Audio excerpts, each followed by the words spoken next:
Welcome back to the High Sierra Report. We're still joined by Brian via Skype, and we want to talk about the snow now because that's what everyone's excited about. And Brian, you've been talking about this low pressure coming through for a while now. What are you seeing? So what we see is a pretty strong area of low pressure that's been coming across the Pacific Ocean.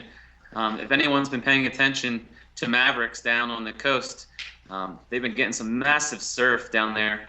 And usually they'll have their surf competitions when they get these giant waves. That's all coming off this giant low pressure system that's working its way across the Pacific, and it's now up off the coast of Canada, and it's cranking up even stronger. It's pretty much breaking down the strong ridge pattern that we've had over California. It's actually, the ridge is going to weaken this storm and the effects on our area, but enough that we won't still get a pretty decent snowstorm out of this at the end of the week. Now, you've been saying that you think snow will start around 8,000 feet. Do you think there's any chance it'll get lower than that? Because of the origins of the moisture, this storm's pulling moisture all the way back from Hawaii, which is good in the fact that it's going to get a lot of precipitation in here, but it's bad in the fact that it's going to be a lot of warm air with that precip. So the snow levels are definitely going to start out high like they normally do when we get precipitation pulling it out of Hawaii. The good thing with this storm is that cold air is going to be trying to push down from the north as the heavy precipitation starts. So the snow level should fall pretty fast going into Wednesday night and Thursday. And so I think for the mountains especially, the majority of the event will be snow. And when we're talking about snow, we're talking feet now, not just a few inches, right? Exactly. The current estimates right now is about 1 to 2 feet on the mountains in the basin, and then up along the crest from Kirkwood, Squaw, and up to Sugar Bowl along the crest there, they could see in excess of 2 feet. Now, what are you saying? You think it's going to be more than 2, right? Well, I always try to be as accurate as possible, but if anything, be a little bit on the lesser side in the forecast, because people always get upset when you fall short of forecast, but they never get upset if you get a little extra.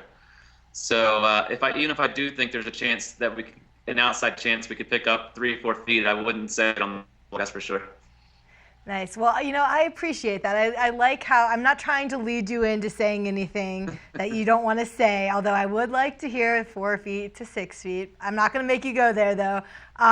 Let's talk about some of the technical terms that you use on open snow, the GFS, for instance. When you talk about the GFS in your reports, what are you referring to? That's the American forecast model, the main one that they use. It stands for Global Forecasting System. Okay, and then OZ, what is that one? What is it? The OZ. So that's time. So the models are in Z time. And so basically, the GFS runs 4 times a day, 0, 6, 12, 18, Z. Basically, in our area here, depending on daylight savings, we run about 6 hours behind Z time. So, but basically, that's just kind of midnight, 6 a.m., noon, and 6 o'clock at night, but not exact to the times here. We're about 6 hours off from Z time here in California. Yeah, now you're based out of Truckee, you were saying, but Open Snow based out of Colorado. We're going to take a quick break, and when we come back, we'll talk about a little bit more of the forecast because, hey, we've got some snow in it now, and that's what we want to talk about. Brian, we'll be right back with you right after we take this quick break.